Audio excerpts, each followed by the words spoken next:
Corona पर जो सबसे अच्छी खबर है वो ये है कि दूसरी लहर कमजोर पड़ रही है। लेकिन यही हमें लापरवाह नहीं होना, क्योंकि तीसरी लहर की भी चेतावनी दी जा चुकी है। कोरोना की तीसरी लहर का सबसे ज्यादा असर बच्चों पर होगा। ऐसे में बड़ा सवाल ये है कि आखिर बच्चों को वैक्सीन कब लगेगी। रिपोर्ट देखिए। पहली लहर में बुजुर्गों पर कहर,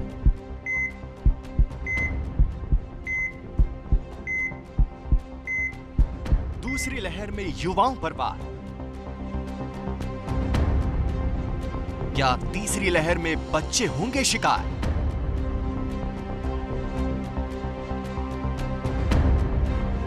कब शुरू होगा बच्चों का वैक्सीनेशन?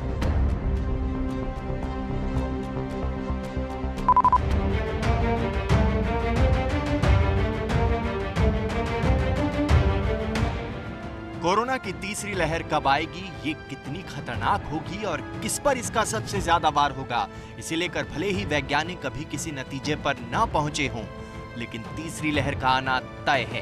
केंद्र सरकार के मुख्य वैज्ञानिक सलाहकार भी इस बात के लिए सावधान कर चुके हैं कि देश को तीसरी लहर से निपटने की तैयारी करनी चाहिए।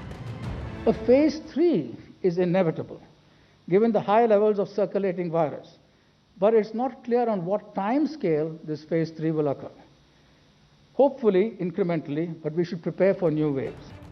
तीसरी लहर में क्या होगा, कैसे होगा, इसे लेकर वैज्ञानिक अभी किसी एक राय पर नहीं पहुंचे हैं, लेकिन ये आशंका जरूर है कि तीसरी लहर का कहर बच्चों पर टूट सकता है। इसलिए दुनिया भर में बच्चों को वैक्सीन देने का मास्टर प्लान तैयार होना शुरू हो चुका है। फाइजर ने वैक्सीन को 18 साल से कम उम्र के बच्चों को देने की तैयारी शुरू कर दी है। अमेरिका में बच्चों का टीकाकरण जल्द शुरू होने वाला है। अमेरिका की फूड एंड ड्रग एडमिनिस्ट्रेशन ने फाइजर के टीके को बच्चों को दिए जाने की मान्यता दे दी है। अमेरिका के अलावा कनाडा ने भी बच्चों के टीकाकरण को हरी झंडी दे दी है। दोनों ही देशों ने फिलहाल फाइजर के टीके पर मुहर लगाई है। फिलहाल 12 से 15 साल के बच्चों को टीका दिए जाने को लेकर हरी झंडी दी गई है। बच्चों पर हुए ट्रायल के दौरान ये पाया गया कि टीके के बाद बच्चों में वायरल को लेकर एंटीबॉडी युवाओं से ज्यादा बनती है, यानी टीका बच्चों में युवाओं से भी ज्यादा असरदार है। अमेरिका ने तो बच्चे के वैक्सीनेशन को हरी झंडी दिए जाने से पहले ही इसकी तैयारी शुरू कर दी। बच्चों के टीकाकरण के लिए पूरे अमेरिका में सेंटर तैयार किए जा रहे हैं। अमेरिका और कनाडा में बच्चों को टीके की हरी झंडी मिलने के बाद दुनिया के दूसरे देशों में भी इसकी तैयारी तेज हो गई है। भारत में भी बच्चों को टीका दिए जाने की जरूरत महसूस की जा रही है, क्योंकि कई विशेषज्ञ ये मान रहे हैं कि भारत कोरोना की तीसरी लहर की चपेट में भी आएगा और तीसरी लहर का कहर बच्चों पर सबसे ज्यादा टूटेगा। यहाँ तक कि देश की सबसे बड़ी अदालतों ने भी इस बारे में चेतावनी दे दी है। अदालत ने सरकार से कहा है कि बच्चों के टीकाकरण का मास्टर प्लान जल्द से जल्द बनना चाहिए। ये चिंता की बात है कि तीसरी लहर की बात भी वैज्ञानिक कह रहे हैं, जिसमें बच्चों के प्रभावित होने की आशंका है। इसलिए हमारे टीकाकरण अभियान में बच्चों के लिए भी सोचा जाना चाहिए। भारत में अगर कोरोना की तीसरी लहर आती है और इसका कहर बच्चों पर टूटता है तो हालात बेहद खराब हो सकते हैं। अदालत और वैज्ञानिकों की चेतावनी के बाद इससे निपटने की तैयारी भी शुरू हो गई है। देश के कई राज्यों ने बच्चों को ध्यान में रखते हुए तैयारी तेज कर दी है।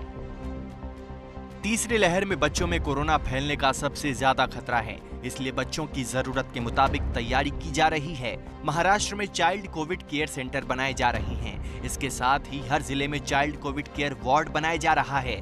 इसके साथ ही महाराष्ट्र ने चाइल्ड कोविड टास्क फोर्स भी दी है।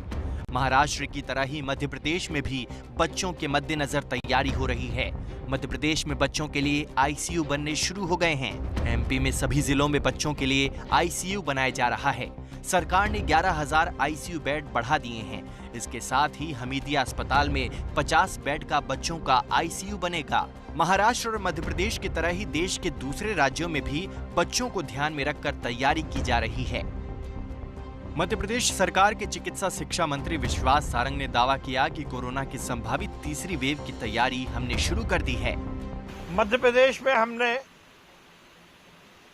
संभावित थर्ड वेव की भी तैयारियां शुरू कर ली हैं। ऐसी खबरें आ रही हैं कि थर्ड लेयर में बच्चों पर इसका बहुत प्रभाव होगा, तो पीडियाट्रिक आईसीयू भी मध्य प्रदेश में हम बनाने की ओर बढ़ते हैं। बच्चों पर कोरोना के तीसरी लहर को देखते हुए देश भर में तैयारी जरूर हो रही है, लेकिन सबसे बड़ा सवाल है बच्चों का टीकाकरण, जिसके बारे में देश की सबसे बड़ी अदालत भी सवाल उठा चुकी है।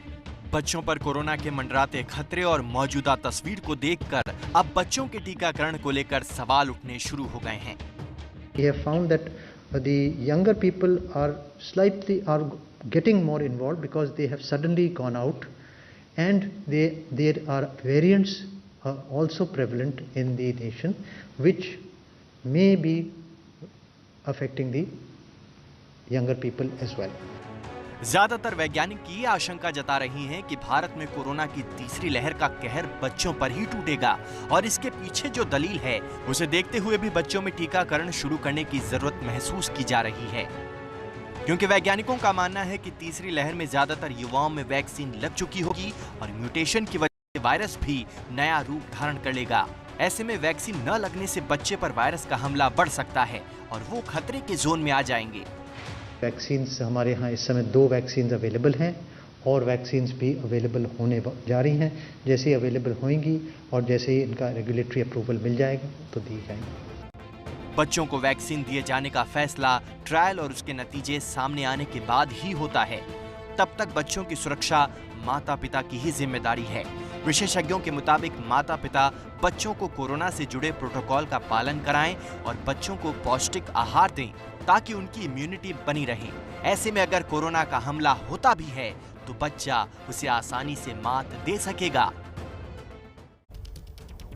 तो प्रतिमा, वैसे जो एक्सपर्ट्स का कहना है कि दूसरी लहर का खतरा अब कम हो रहा है, लेकिन तीसरी लहर की तैयारी अभी से करनी होगी और खासकर बच्चों के लिए बहुत खतरनाक, बहुत जरूरी है। मैं एक आर्टिकल पढ़ रही थी मल्लिका आज सुबह कि 1 से 8 साल की उम्र जो सबसे ज्यादा प्रभावित हो रहे हैं, तो जब अमेरिका ने परमिट कर दिया तो हमारे यहाँ भी परमिट किया जाना चाहिए।